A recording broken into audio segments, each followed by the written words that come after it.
Hello, this is wmpyr here to talk about martial arts versus sports. And when I say martial arts, I mean traditional martial arts and also the modern tactical stuff. And when I say sports, I'm talking about combat sports. So this is like judo, taekwondo, wrestling, boxing, sport, Brazilian jiu-jitsu, even point fighting. Okay. So anyway, there are techniques and certain styles that we don't see in the realm of MMA. So you don't see it in cage fighting and stuff. For example, like Wing Chun, Aikido, Tai Chi. We don't see that stuff over in the sport of MMA. And the argument that these martial artists use is all, and this is a very common argument, I believe, is they say, well, what we do is warfare. It was designed from warfare. And MMA is a sport, therefore it is a game. So that's why you don't see it over there, because what we do is for real life. So they're basically saying, that it's apples and oranges. Therefore the purpose is totally different, and that's why you don't see it over there. And I completely disagree with that. I totally disagree with that. And this may blow your mind because I want to share a new point of view with you, okay? And that is that the sport, combat sports, martial arts, martial arts, is also designed for warfare, okay? It can be applied for a real life situation. And you might be going, wait a minute, hold on, wmpyr, how can that be? Because they got so many rules, it's not realistic. They're fighting on a nice mat, there's a cage, there's a referee, there's judges, there's points, there's a lot of rules that prevent the fighters from doing certain techniques and stuff. How can that be also for real life? Because real life doesn't have any rules. And the first thing is, instead of looking at it that way, let's just look at it from a very, very simple point of view. If you want to get good with your hands, what do? You create a sport where pretty much the competitors can only use their hands. And they do that with each other, so they become very, very highly competitive. And you don't let them do anything else, no headbutts, no elbows, no knees, no kicks, no grappling, then they're going to become really awesome with their hands. Same thing with kicking.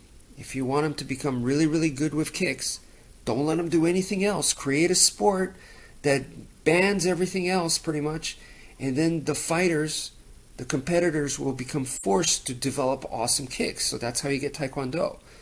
So if you view it from that way, it's just a very specific skill that the sport people are developing. So Taekwondo people are very, very good with kicks. They're awesome with kicks. Boxers are awesome with their hands. And then you can look at wrestling. Wrestlers are very, very good with takedowns. They're very good at wrestling. Brazilian jiu-jitsu people are very good with submissions. So, I mean, you're working on a very specific skill. And that skill set that they're working on can be used in any combat situation. It may or may not happen. I mean, the opportunity. So it doesn't matter if you're in a self-defense situation or if you're in a riot situation. You could be in a situation where it's a home invasion. It doesn't matter. In any of those situations, if you see the opportunity to use your tool, you're going to use it. And that's what combat sports does. It helps you develop your tool to a very high level. It helps you sharpen it to a very, very high level. So a judo guy is going to be very good at throwing and not getting thrown. And he may be in a situation, even if there's firearms involved, he may end up in a close quarter situation, and in that, he may see the opportunity to throw. Why wouldn't he do it? He could be an undercover cop. And if a drug deal's going on and whatever, and the person figures out that he's an undercover cop and he's right there, he might grab the guy and throw the guy, and that may save his life. Okay? It's just a tool. So the skills that you develop in combat sports can be used for warfare, can be used for self-defense, can be used for a real life situation. Now, the other argument is that, but wmpyr, I get it. They have a very high level of skill at certain things. I get it, but it's still fake, right? Well, if you look at traditional martial arts and you also look at the reality, the modern reality, self-defense type stuff, the urban stuff, well, that's also a simulation. If you look at all martial arts, all types of martial arts, all of it is a simulation. None of that is real. So whether it's a sport or whether it's modern, urban, tactical, or if it's traditional, it doesn't matter. All three of those are simulations.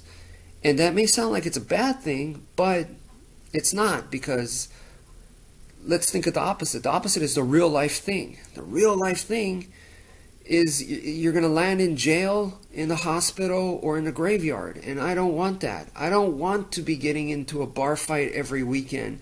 I don't want to be shipped off into a war zone and fighting with firearms and explosions and stuff.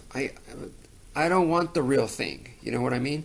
So how can I get a lot of repetitions and get my skill good without doing the real thing? Because the real thing is a terrible lifestyle, and I'm not going to last long that way.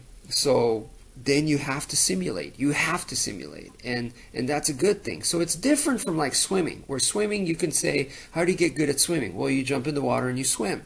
We can't really do that for martial arts. So it's all a simulation, and all three of those can be used for a combat real life situation, but they could also fail. The situation, the opportunity may not arise for whatever style it is you practice, but it also may, because once again, what you're working on is techniques and tools, styles. It's just a tool. Okay, so if you see the opportunity for it, whether you do sport or modern tactical or traditional, if you see the opportunity for it, go for it. All right, so that's all I have to say. Thank you for listening, and take care, folks.